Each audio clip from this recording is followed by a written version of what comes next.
Olá, pessoal, tudo bem? Sejam bem-vindos a mais um estudo do Vem Segue-me. Essa semana entramos nos livros de Amós e Obadias, e o tema é Buscai ao Senhor e vivei.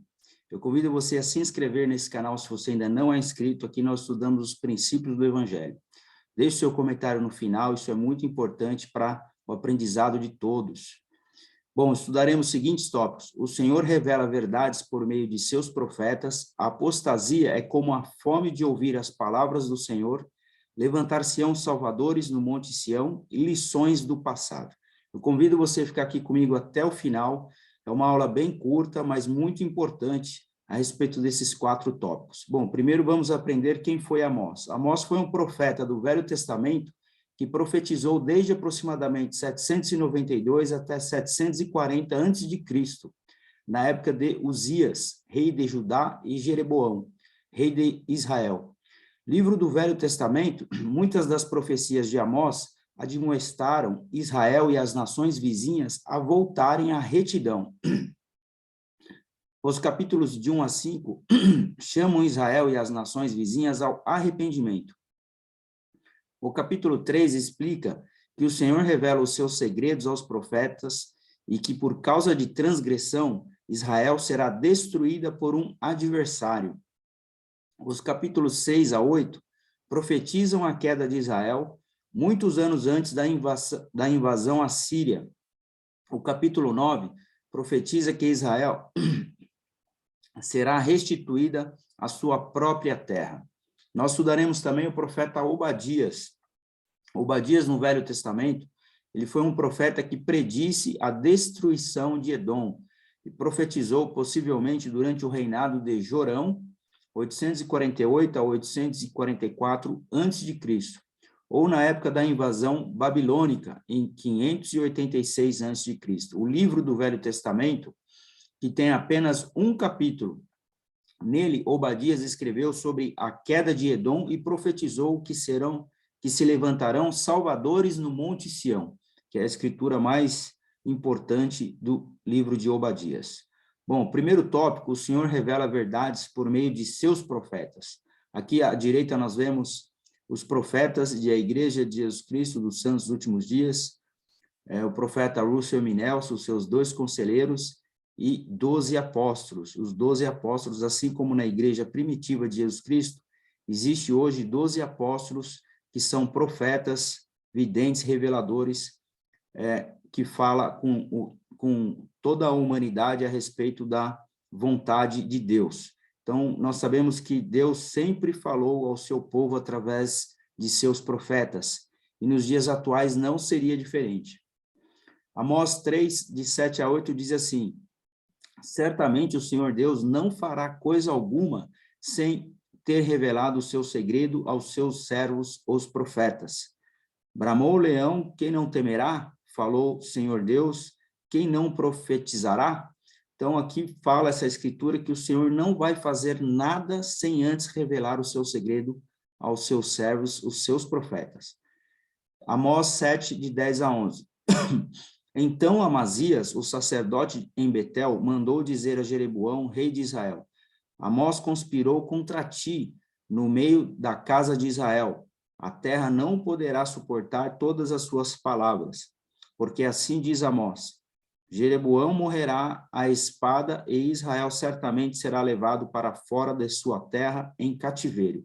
Então aqui a preocupação com relação às profecias que Amós estava realizando.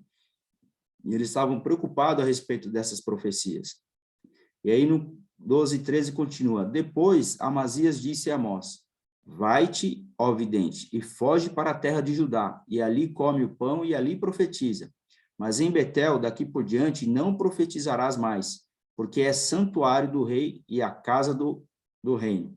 Então, eles estavam pedindo para que Amós saísse dali, daquele rei, daquela região onde Jeroboão reinava, para que ele fosse profetizar em outro lugar. Falava assim: olha, sai daqui, você que é vidente, foge para a terra de Judá, vai lá e profetiza lá, mas aqui não. E respondeu Amós e disse a Amazias, no capítulo 7, versículo 14 e 15: eu não era profeta, nem filho de profeta, mas boiadeiro e colhia figos bravos. Porém, o Senhor me tomou de detrás do gado, e o Senhor me disse, vai e profetiza ao meu povo Israel. Então, ele estava ali demonstrando que ele estava fazendo a vontade de Deus, profetizando a todo o povo. Próximo tópico é a apostasia, é como a fome de ouvir as palavras do Senhor. Então, vamos aprender aqui sobre apostasia. No Amós, capítulo 2, de 6 a 8, diz assim, assim diz o Senhor, por 3 transgressões de Israel e por 4 não afastarei o castigo, porque vendem o justo por dinheiro e o necessitado por um par de sapatos, suspirando pelo pó da terra sobre a cabeça dos pobres e pervertem o caminho dos mansos. E o homem e seu pai achegam-se a uma mesma moça para profanarem o meu santo nome, e se deitam junto a qualquer altar sobre as roupas empenhadas e bebem o vinho dos que foram multados na casa de seus deuses. Então, aqui mostra essa escritura que o povo estava vivendo em iniquidade. O povo de Israel ali estava fazendo qualquer coisa para perverter os caminhos das pessoas, profanando o nome de Deus. Essa era a situação que se encontrava.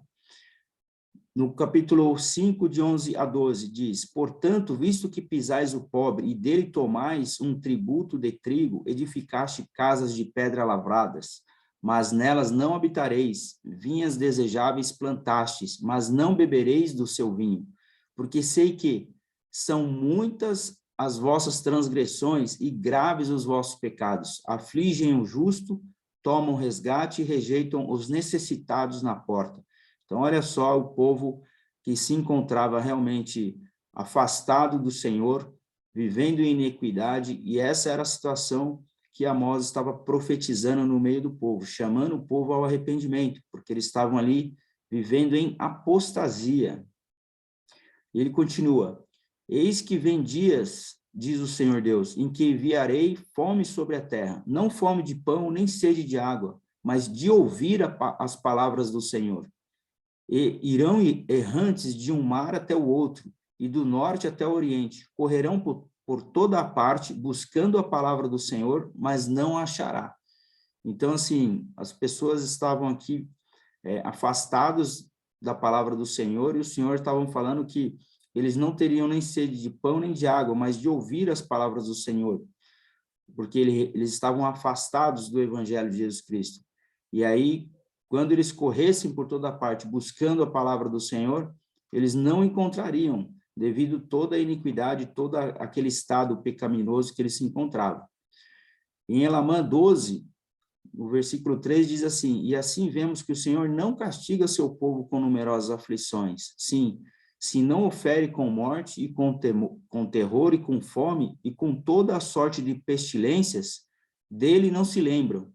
Então, olha só que interessante essa escritura, que as pessoas muitas vezes se esquecem do Senhor, mas às vezes é preciso passar pela morte, às vezes é preciso passar pelo terror, ou fome, ou com toda a sorte de pestilência, ou seja, com todo tipo de provação, para que eles possam voltar a sua mente ao Senhor e começar a fazer suas orações e pedir ajuda a Deus. Então, muitas vezes é isso que acontece, né? Se o Senhor ele não castiga o seu povo com inúmeras aflições, eles acabam se esquecendo dele. Então, às vezes, nós passamos por desafios na nossa vida para que a gente possa se lembrar do Senhor. Então, essa escritura é bem interessante em Elamã. Agora, vamos aprender o que significa apostasia. Quando indivíduos ou grupos de pessoas se afastam dos princípios do Evangelho, eles se encontram em um estado de apostasia. Um exemplo foi a grande apostasia que ocorreu após o Salvador ter estabelecido sua igreja. Após a morte do Salvador e de seus apóstolos, os homens corromperam os princípios do Evangelho e fizeram mudanças não autorizadas na organização da igreja e nas ordenanças do sacerdócio. Devido a essa iniquidade generalizada, o Senhor retirou a autoridade do sacerdócio da terra. Essa apostasia durou até que o Pai Celestial e seu Filho amado apareceram a Joseph Smith em 1820 e iniciaram a restauração da plenitude do Evangelho. Então, se você não sabe o que é apostasia, aqui está o resumo do significado de apostasia. Último tópico, levantar-se-ão salvadores no Monte Sião. O que significa isso? Obadias só tem um livro, e eu separei aqui uma escritura mais importante, que diz assim, no versículo 21. E levantar-se-ão os salvadores no monte Sião, para julgarem a montanha de Esaú, e o reino será do Senhor. Então, que serão esses salvadores do monte Sião? São todos aqueles que estão no templo. Aqui no fundo tem uma imagem aí de jovens com o templo ao fundo. São aqueles que estão no templo realizando o trabalho do Senhor, que é o batismo vicário e as ordenanças vicárias para todas aquelas pessoas que já faleceram. Então, assim como Jesus Cristo realizou um papel vicário para salvar a cada um de nós, esses salvadores do Monte Sião são todas aquelas pessoas que vão até o templo, levam o nome dos seus antepassados para que todos possam ser salvos, tanto os vivos quanto os mortos. Então, Obadias, essa é a escritura mais importante e esse é o aprendizado que nós aprendemos essa semana. Bom, para finalizar, tem as lições do passado do presidente M. Russell Ballard. Ele ensinou: no período relativamente pequeno de anos que abrange o Novo Testamento, as pessoas se voltaram contra Cristo e seus apóstolos. O colapso foi de tamanha proporção que ocorreu uma grande apostasia, levando a séculos de estagnação espiritual e ignorância conhecidos como a Idade das Trevas. Nosso Pai Celestial ama todos os seus filhos e quer que todos tenham as bênçãos do evangelho dele em sua vida. A luz espiritual não se perde porque Deus vira as costas para seus filhos. Em vez disso, a escuridão espiritual ocorre como resultado de seus filhos virarem as costas para ele. Isso é uma consequência natural das más escolhas feitas por indivíduos, comunidades, países e civilizações inteiras. Então, todo o sofrimento que as pessoas sofrem aqui nessa terra são por consequência das suas más escolhas individuais, de comunidades ou até de países e civilizações inteiras. E ele continua: isso tem sido provado inúmeras vezes no decorrer do tempo.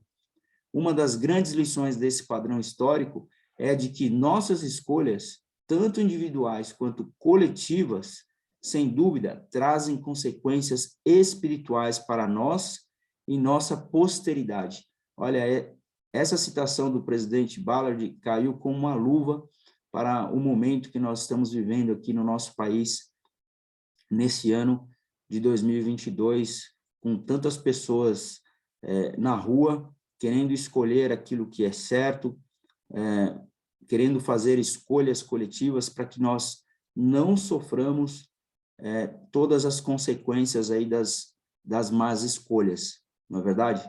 Então, nós todos sofremos, tanto pelas nossas escolhas individuais quanto coletivas. Então, essa é a mensagem dessa semana. Próxima semana nós vamos estudar sobre Jonas e Miqueias. Nós estudaremos os tópicos: o Senhor é misericordioso com todos que se voltam para ele, todos os filhos de Deus precisam ouvir o evangelho, o que o Senhor pede de ti, amor, exemplo e testemunho. Então, eu convido você a estar aqui comigo na próxima semana. Por favor, compartilhe essa mensagem, deixe aqui o seu comentário, que é muito importante. E se você ainda não conhece mais e quer saber mais a respeito da Igreja de Jesus Cristo, clique aqui no link abaixo.